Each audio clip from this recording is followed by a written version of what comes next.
Hello guys, and welcome back to Fox the Fox Report. Now, we come from a very troublesome and agonizing draw against Brighton, where in the first half, we had numerous opportunities. We definitely took control of the match, and whenever we lost the ball, we would win it back quickly and efficiently, taking numerous shots. We had that chance with Harvey Barnes giving the pass to Lookman, and Lookman, you would think based on his other opportunities that he's made, he would make this one, but he didn't. And it's things like that that really defined what may happen towards the end of the match. Who knows how we would have been if he made that shot and we would come into the first half 1-0. But like I said, in this first half, we had numerous opportunities. Now, looking at the stats of the first half, we had 51% possession, while Brighton had 49% possession. Now, total shots, we had 11, Brighton had 4. Shots on target, we had 3. Brighton had 1.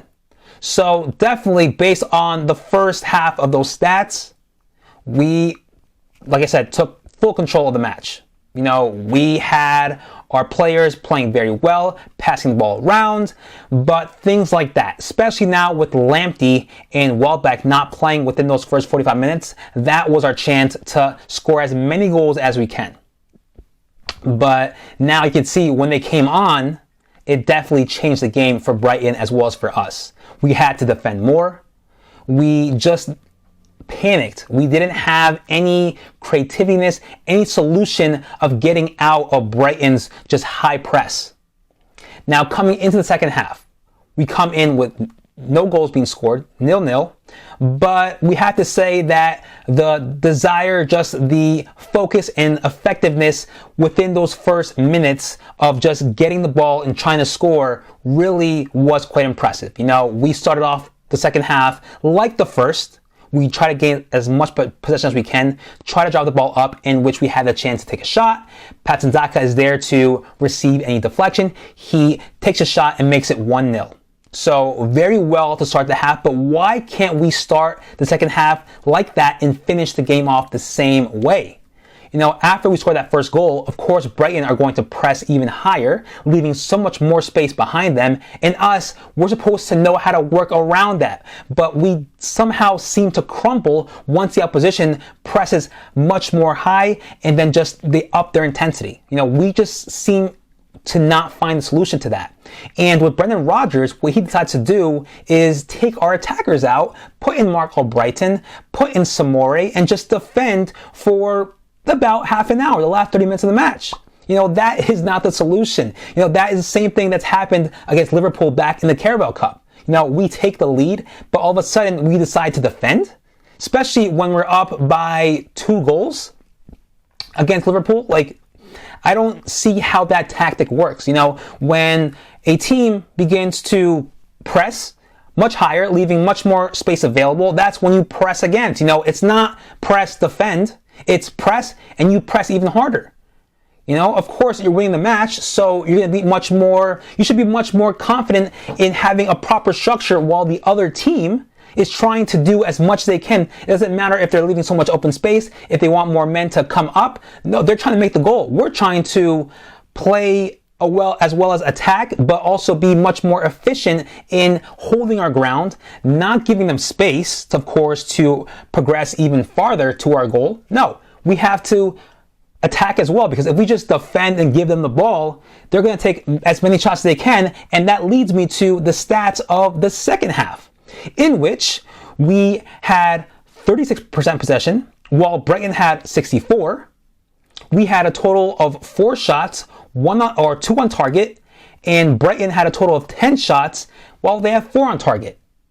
So a complete shift in stats compared to the first and second. Brighton were us in the first half, and we were Brighton in the second half. That just shows to you how much we dropped in the intensity within those last 30 to 35 minutes of the match. Now, as far as substitutions go, I think we should have included Ayoze Perez much earlier. Definitely not after Brighton or Samore. We did see Patson Daka struggle a bit with perhaps keeping up with the intensity. He was getting tired, as well as Harvey Barnes, and maybe same thing with Adam Lookman, but that kind of needed a shift in attack. Not take out take out an attacking player and put in a more defensive player. No, we have to just replace and see, who may be tired in our attack and give someone, put in someone else with fresh legs to help the attack and try to score more goals. But no, Brendan wanted to defend more. That's why he put in Samori and Brighton take out Harvey Barnes, in which I think he fairly did okay. He was creating numerous opportunities, but when you take a player like Harvey Barnes out, who really is that player who will drive the ball up compared to other players, I think who should have came off was perhaps Tielemans for Ayoze Perez, because Tielemans, frankly, wasn't doing fairly well those last 15 minutes of the match. He had the ball, he would give it away, or he would just give a blind pass, and it wouldn't do us any good. Now, Patson Daka, frankly, was kind of having that dispute with Dunk, where he was just falling on the ground, not really being able to move around, and frankly just didn't show that much effectiveness other than the goal. There's been numerous times where we see Patson Daka run as many times as he could, definitely causing or just basically showing us his presence of where he just runs across the field, making, through ball runs. Basically you can see he's there. But in this match, frankly, the ball hasn't found him much lately compared to this match and the match against Tottenham. So, there may be, they should have been a switch there, perhaps for Patson Daka or Tielemans, but definitely overall there needs to be a change in attack, not a change for, not taking out the attack and putting a defensive player. No. If we had to make a change there, it's to put another attacking player with fresh legs to help and just attack and progress more, perhaps giving more creativity, because we know how Ayoze Perez can play within those last couple of minutes of the match. But frankly, it was too late for him to come on, especially with additional time. We're not going to put him on in the 90th minute to see what he can do. No, that's so little time right there. But frankly, no, we definitely overall did lack creativity. We were just booting the ball out, while Brighton were just getting the ball numerous times back, taking shots, and then that's when we have that cross go in to Danny Welbeck, in which we were just not aware, once again, not aware of who's behind us. James Justin didn't see who was behind him. He could have just, take a quick glance and then step a bit far back, and then perhaps would have won that ball, or definitely wouldn't be that easy for Danny Welbeck to head in. But it's things like that, I won't necessarily say that the defense was the problem. I will say it was the midfield. The midfield, because they will receive the ball from the defense, and our midfielders wouldn't do anything. They would lose the ball, they would give a blind pass in which Brighton would intercept, and that would just put more work on our defenders. It doesn't work like that. I think we should have players, if they are tired, we take them out, but we have to go with that mentality to keep driving further to score goals. We cannot come back, we cannot drop back, because that, we can clearly see how, will just make the other team score a goal on us, and perhaps, if not tie it, win the match for them. So yeah, stuff like that. Now, I've been hearing numerous things about fans saying like Brendan Rodgers should leave. At the moment, I don't know if it's the best interest right now to, tell a coach to get rid of a coach and bring a new one in.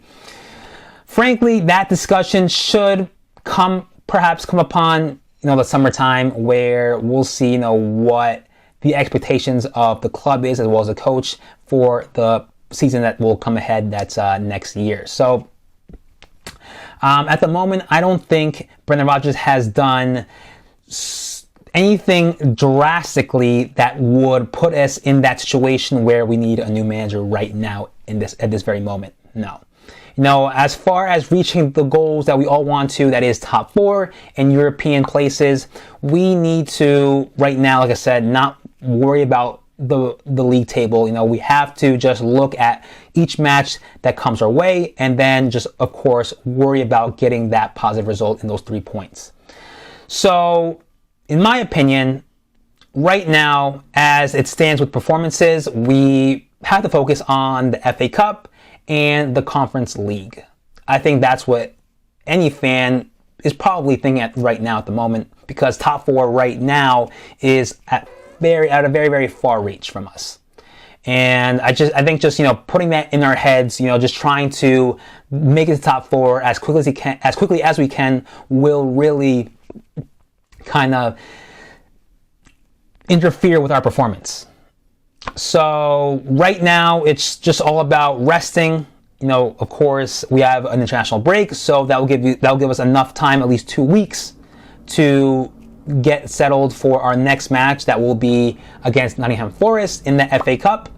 So right now it's all about just looking at tactics on how we need to close our match, because that putting 5 players or just putting as many players as you can to defend, especially when you have a very large amount of time left in the match, isn't working. So Brendan Rodgers has to figure out what other solution we can do as far as closing a game when we're winning by 1 or 2 goals. But yeah, no, that's all I have for this post-match review of Leicester City versus Brighton.